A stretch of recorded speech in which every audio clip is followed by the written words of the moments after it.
अस्सलाम वालेकुम वरहमतुल्लाहि वबरकातुहू। नाज़रीन, आज हम लेसन नंबर 15 या मदा का लेसन रीड करने जा रहे हैं। या मदा कब होता है? या के पास जज़म हो, यानी कि या साकिन हो, और उससे पहले वाले लेटर के पास ज़ेर हो तो वो या मद्दा होता है। एक और तरीके से भी इसकी डेफिनेशन कर सकते हैं, यानी कि किसी भी लेटर के पास ज़ेर हो तो हम उसको स्ट्रेच नहीं करते हैं, लेकिन ज़ेर वाले लेटर के बाद या साकिन आ जाए, वो वाला या जिसके पास जज़म हो, सुकून हो, तो उस ज़ेर को फिर हम लंबा कर देते हैं। जैसे कि इधर बाज़े बी, इसको हम लंबा नहीं करते थे इसके साउंड को, बाज़े बी। लेकिन सेम यहाँ पर बा के पास ज़ेर है, लेकिन उसके बाद या मद्दा आ गया है, यानी कि या के पास जज़म आ गई है, तो अब इसको हम स्ट्रेच करके पढ़ेंगे, बाज़े या बी। तो आइए लेसन स्टार्ट करते हैं। अऊज़ु बिल्लाहि मिनश शैतानिर रजीम, बिस्मिल्लाहिर रहमानिर रहीम।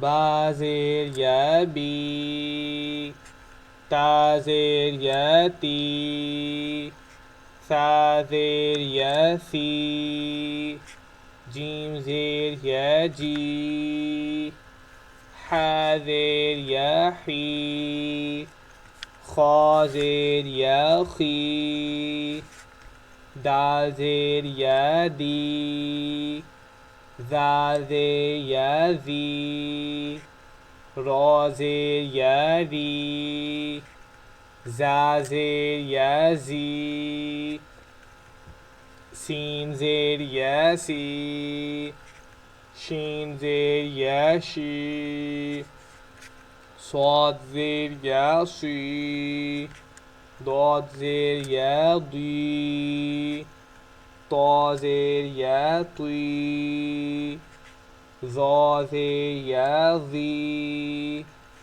आइन ज़ेर या ई, गैन ज़ेर या गी, फ़ा ज़ेर या फ़ी, क़ाफ़ ज़ेर या क़ी, काफ़ ज़ेर या की, लाम ज़ेर या ली, मीम ज़ेर या मी, नून ज़ेर या नी, वाव ज़ेर या वी, हा ज़ेर या ही, हमज़ा ज़ेर या ई, हमज़ा ज़ेर या ई, या ज़ेर या यी, बा ज़ेर बी, बा खड़ी ज़ेर बी, बा ज़ेर या बी, ता ज़ेर ती, ता खड़ी ज़ेर ती,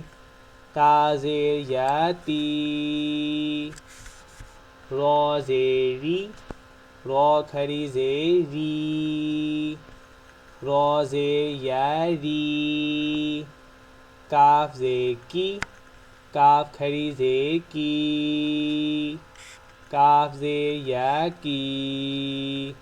हम इसकी एक्सरसाइज रीड करते हैं।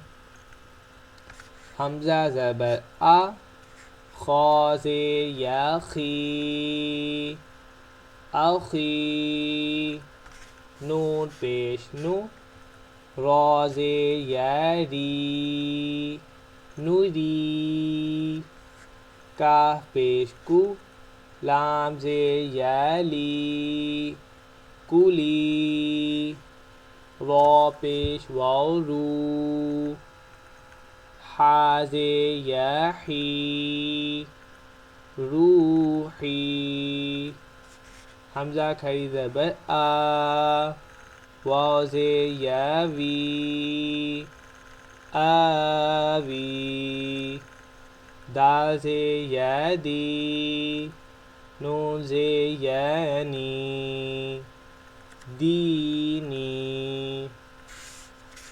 तजज़ी, कसीरन, मजीदुन, मुहीतुन, नज़ीरुन, करीमिन, यतीमन, अलीमुन ईनुन रीदो कील सीको खालिदीन लाबिसीन माकिसीन नूहीहा ईतूनी ऊज़ीना। नाज़रीन, आज हमने लेसन नंबर 15 या मद्दा का लेसन रीड किया है। इसमें किसी भी वर्ड की, किसी भी आवाज़ की आपको समझ ना आए तो आप कमेंट्स में या मेरे पर्सनल नंबर पर मैसेज करके पूछ सकते हैं। आज तक के लिए इतना ही। अस्सलाम वालेकुम व रहमतुल्लाहि व बरकातुहू।